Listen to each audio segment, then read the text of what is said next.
Assalamualaikum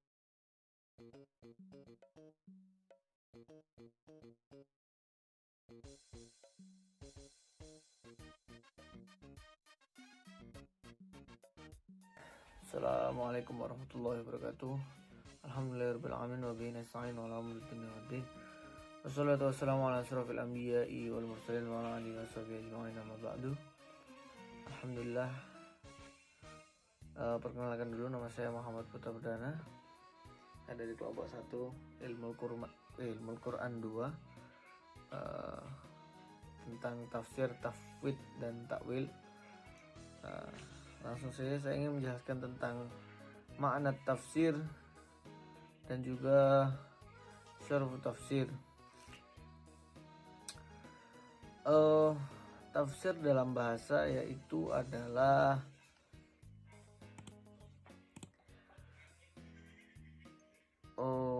menyingkap atau menunjukkan makna yang sesuai, yang wajar dalam satu kalimat. Itu menjelaskan suatu makna yang sesuai dengan suatu kalimat atau makna yang wajar. Dalam kitab An-Nawawi tafsir fil lughat taf'ilu min al-fasl ma'na al-ibana wa kashfu izharul ma'na al-ma'qul. Izharul makna menunjukkan makna yang makul atau yang sesuai.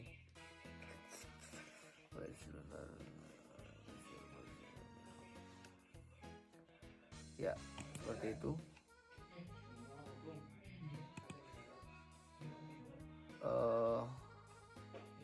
Selanjutnya syarh tafsir atau kemuliaan tafsir. Tafsir itu ilmu yang sangat mulia karena merupakan ilmu yang paling luhur atau ilmu yang termasuk lama. Wa tafsir min ajalli ulumi syariah wa arfa'aha qadrun paling atas. Wa asraful ulum, ilmu yang paling mulia. Maudu'an wardu wa hajatan ilaiha, karena bertujuan untuk maudu'uhu kalamullah ta'ala. Tujuan subjeknya adalah firman-firman Allah. Alladzi huwa yanbu'u kulla hikmatin, yang sumber kalamullah merupakan sumber dari segala hikmah. Wa dan kulla fadilah, dan juga tepat segala fadilah, kebaikan.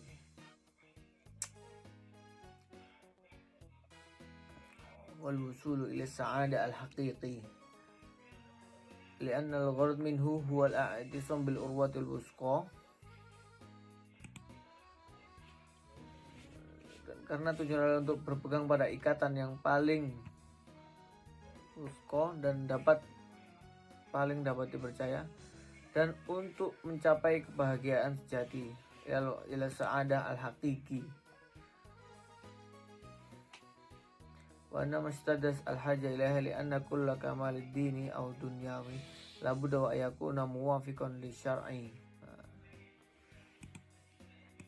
Jadi kebutuhan akan itu sangat meningkat karena sangat perlu kebutuhan atas karena setiap kesempurnaan religius atau dunia harus sesuai dengan syariah dan fi syariah wa yakuna muwafiqan syar'i wa muwafaqatuhu 'ala ilmu bi kitabillah, dan atau sesuai dengan kitab-kitab Allah atau Al-Qur'an. Menjadi seorang mufasir bukanlah hal yang mudah, melainkan harus memenuhi syarat-syarat yang sudah ditetapkan dan memiliki adab-adab yang akan kita bahas nanti. Oke, untuk syarat yang pertama yakni akidah seorang mufasir haruslah kuat, karena jika seorang mufasir memiliki akidah yang lemah, maka akan mengganggu pada hasil penafsirannya. Bisa jadi hasil tafsiran itu condong kepada mazhab yang dimilikinya dan berujung kepada kesesatan. Yang selanjutnya yakni bersih dari hawa nafsu, karena hawa nafsu inilah yang mendorong manusia untuk berbuat batil dan cenderung pada memalingkan dari ayat-ayat yang akan ditafsirkannya. Yang selanjutnya yakni menafsirkan dengan mendahulukan Al-Quran dengan Al-Quran, karena setiap ayat pada Al-Quran akan berhubungan pada ayat yang lain walaupun tidak semua saling berhubungan. Jadi syarat yang selanjutnya yakni jika tidak ditemukan dalam Al-Quran, maka hendaknya bagi mufasir adalah mengambil dari sunnah atau melihatnya dari sunnah, karena seperti yang dinyatakan Allah bahwa setiap yang dikatakan Rasul atau perbuatan yang telah dilakukan Rasul itu semua atas tuntunan Allah dan semuanya pasti dijamin oleh Allah. Yang selanjutnya yakni jika dalam Al-Quran tidak ada, sunnah tidak ada, maka hendaknya bagi mufasir untuk meninjau dari segi sahabat, karena sahabat inilah yang menyaksikan qarinah serta peristiwa turunnya Al-Quran kepada Nabi Muhammad. Nah, jika dalam Al-Quran tidak ada, sunnah tidak ada, dan tidak ditemukan pada sahabat, maka pada mufasir seharusnya melihat atau menukil dari para tabi'in atau generasi setelah sahabat. Nah, kemudian ketika semua proses sudah dilakukan, syarat yang selanjutnya yakni mufasir wajib untuk memahami bahasa Arab, karena kita tahu sendiri bahwa Al-Quran berbahasa Arab dan mengetahui bahasa Arab dari segala aspek sangatlah penting untuk memahami kata atau maksud yang diinginkan dari Al-Quran tersebut. Nah, jika kita berbicara tentang bahasa Arab, tidak hanya tentang budayanya yang kita pahami, tapi juga dari segi i'rabnya atau dari segi nahwunya, karena timbulnya perbedaan pemahaman dari nas-nas yang ada ini juga ditimbulkan dari adanya perbedaan i'rab yang dipahami oleh para mufasir.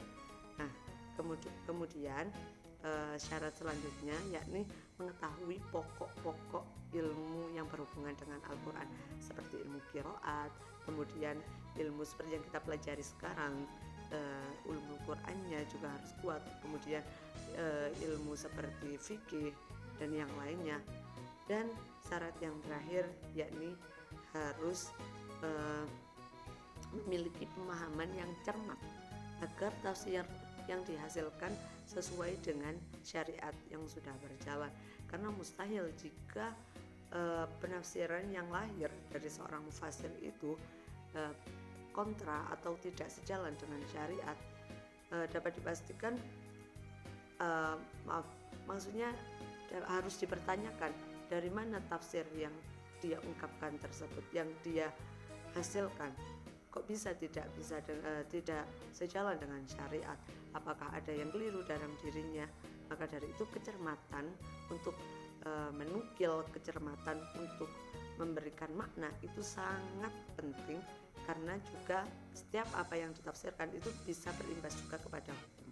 Kemudian seorang mufasir adalah orang pilihan yang dipilih Allah untuk menjelaskan ayat-ayat atau kalam-kalamnya. Nah, jadi seorang mufasir bukanlah orang biasa, melainkan harus memiliki adab seperti berikut. Yang pertama, seorang mufasir wajiblah berniat yang baik dan bertujuan yang benar. Kemudian memiliki akhlak yang baik, taat beramal, jujur dan teliti dalam penukilan, tawadhu dan lemah lembut, berjiwa mulia, baik dalam menyampaikan kebenaran, berpenampilan baik, bersikap tenang dan mantap, mendahulukan orang yang lebih utama, dan yang terakhir menempuh jalan-jalan yang baik. Seiring dengan berjalannya waktu dan semangat para ulama untuk belajar dan berijtihad, maka lahirlah banyak sekali kitab-kitab tafsir yang kita kenal sampai saat ini, baik dari tafsir bil ra'yi, bil ma'thur maupun tafsir modern saat ini. Di antaranya dari kitab tafsir bil ma'thur yang terkenal ada tafsir Ibnu Abbas, ada Jami'atul Bayan fi Tafsiril Quran yang dikarang oleh Imam At-Tabrani, ada juga yang dikarang oleh Ibnu Atiyah yakni Al-Maharatul Wajiz fi Tafsiril Kitabil Al-Aziz. Nah, dan masih banyak lagi. Kemudian untuk dari tafsir Biroi yang terkenal diantaranya ada Mafatihul Ghaib oleh Ar-Razi, ada Al-Bahrul Muhit oleh Ibnu Hayyan, dan lain sebagainya. Untuk kitab-kitab tafsir yang terkenal di abad modern, diantaranya ada Al-Jawahir fi Tafsiril Quran oleh Syekh Tantawi Jauhari, ada Tafsir Al-Manar oleh Sayyid Muhammad Rashid Ridha, dan masih banyak lagi. Kemudian ada juga tafsir dari kalangan fuqaha, yakni ada Ahkamul Quran oleh Al-Jassas, ada Ahkamul juga oleh Ibnu Arabi, dan ada Al-Jami' li Ahkamil Quran oleh Abu Abdullah Al-Qurtubi.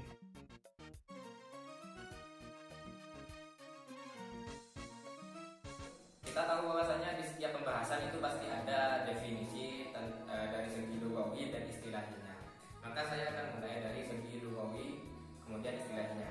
Nah, takwil saya ini mempunyai beberapa referensi. Pertama saya ambil dari Manarul Waton, bahwasanya takwil wa takwilu fil lughati ma'khudun minal awli. Itu secara bahasanya nih. Wa takwilu takwil fil lughati dalam makna bahasa ma'khudun minal awli. Jadi diambil minal awli dari kata dasar aulun. Ala yaulu aulan. Nah, jadi maknanya ala yaulu aulan itu apa? Di sini dijelaskan lagi wa huwa ar-ruju'u ilal asli. Wa huwa adapun kata aulun itu ar-ruju'u ialah kembali ilal asli kepada yang asal. Begitu. Kemudian di sini juga ada penjelasan tentang pendefinisian takwil dari ulama-ulama mutaakhirin, ulama-ulama belakangan. Jadi wa takwilu fi urfil mutaakhirin wa sarful lafzi 'anil makna ar-rajihi ila makna al-marjuhi bidalilin yaqtarinu bihi. Jadi takwil itu sarful lafzi, yaitu pertukaran lafaz atau perpindahan lafaz, perubahan lafaz 'anil makna ar-rajih dari makna yang unggul ilal makna al-marjuh kepada perpindahannya itu kepada makna yang kurang unggul. Bidalilin karena adanya dalil yaqtarinu yang membersamai bihi dengan dalil itu. Jadi takwil menurut ulama belakangan itu adalah pertukaran atau perubahan lafaz dari makna yang sifatnya unggul kepada perpindahannya itu kepada makna yang kurang unggul disebabkan ada dalil-dalil yang menjadi qarinah. Begitu. Kemudian secara istilahnya saya mendapatkan istilah itu ambil dari kitab Mawaridul Bayan. Itu terbagi menjadi 3. Jadi ada 3 kelompok ulama yang menjelaskan tentang istilah takwil. Pertama, ba'duhum yara annahu muradifun litafsir. Ba'duhum sebagian ulama yara berpendapat annahu bahwasanya takwil itu muradifun sebagai sinonim litafsir bagi lafaz tafsir. Jadi kelompok pertama ini, kelompok ulama pertama berpendapat bahwasanya antara takwil dan tafsir itu tidak ada bedanya. Nah, gitu. Kemudian pendapat kelompok yang kedua, kelompok ulama yang kedua, yaitu ba'duhum yara anna tafsira yukhalifu ta'wila bil umumi wal khususi faqat. Ba'duhum sebagian ulama yara berpendapat anna tafsira bahwasanya tafsir yukhalifu membedai atau tidak sama at-takwila akan lafaz takwil bil umumi dengan segi keumuman lafaznya wal khususi dan segi kekhususan lafaznya faqat saja. Jadi kelompok kedua ini, kelompok ulama kedua menjelaskan bahwasanya tafsir dan takwil pada hakikatnya sama, akan tetapi hanya beda dalam segi keumuman lafaz dan kekhususan lafaznya saja. Begitu. Kemudian yang ketiga, kelompok ulama yang ketiga, ba'duhum yara anna tafsira mubayyinun lit-takwil. Ba'duhum sebagian ulama yara berpendapat anna tafsira bahwasanya tafsir mubayyinun ialah kontras lit-takwili akan lafaz takwil. Mubayyin itu kontras. Jadi tidak ada, kelompok ulama yang ketiga ini menjelaskan bahwasanya antara takwil dan tafsir itu tidak ada kesamaan sama sekali. Dan ini terbagi menjadi 3 pendapat atau 3 pembagian lagi. Yang pertama, fat tafsiru huwal qat'u. Jadi tafsir itu qat'i. Pendapat yang pertama, fat tafsiru huwal qat'u wa ta'wilu tarjihu ahadil muhtamilat. Jadi fat tafsir huwal qat'u sifatnya qat'i, pasti. Fat tafsir huwal qat'u. Kemudian takwil tarjihu ahadil muhtamilat. Jadi takwil itu sebagai penguat saja, pengunggul salah satu dari muhtamilat. Ketika ada am dan khos, mana yang lebih kuat antara am dan khos? Nah, itu ada takwil di sana. Dan sifatnya karena itu tidak qat'un, maka itu donnun. Jadi sifatnya takwil itu donni. Kemudian yang kedua, itu tafsir bayanul lafzi, at-tafsir bayanul lafzi an tariqir riwayah wa takwil bayanul lafzi an tariqid dirayah. Jadi tafsir itu adalah penjelasan tentang lafaz dari jalan riwayah. Kalau takwil, wa takwil bayanul lafzi an tariqid dirayah. Jadi takwil itu penjelasan bayanul lafzi, penjelasan lafaz an tariqid dirayah, dari jalan dirayah. Riwayat tentang di riwayah dan dirayah ini sebenarnya penjelasannya ada di ulumul hadis.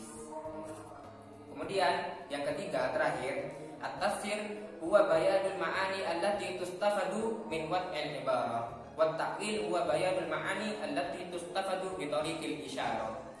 At-tafsir huwa bayanul lafaz bayanul ma'ani allati tustafadu min wad'il ibarah. Jadi tafsir adalah penjelasan tentang makna-makna yang dapat disimpulkan dari wad'il ibarah, yaitu cetakan asal ibarahnya. Akan tetapi takwil itu adalah penjelasan tentang makna-makna yang dapat disimpulkan dengan cara atau dengan jalan isyarat saja.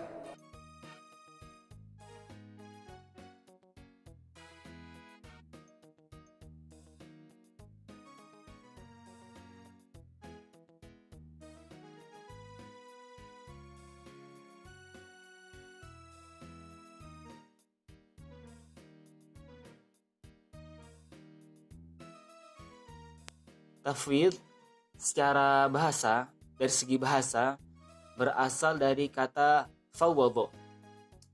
Apa maknanya?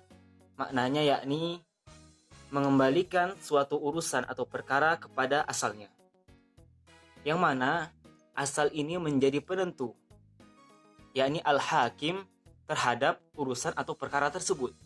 Hal ini merujuk kepada hadits qudsi yang disabdakan oleh Rasulullah SAW, bahwasanya Allah Subhanahu wa taala berfirman, "Fawwadha ilayya 'abdi." Telah mengembalikan kepadaku urusan hambaku. Adapun secara istilah, terjadi perbedaan antar ulama mengenai istilah tafwid ini.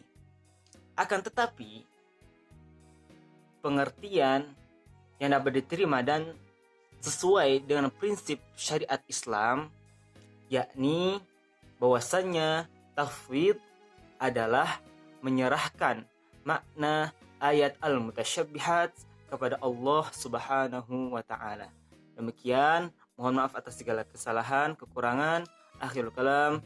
Assalamualaikum warahmatullahi wabarakatuh.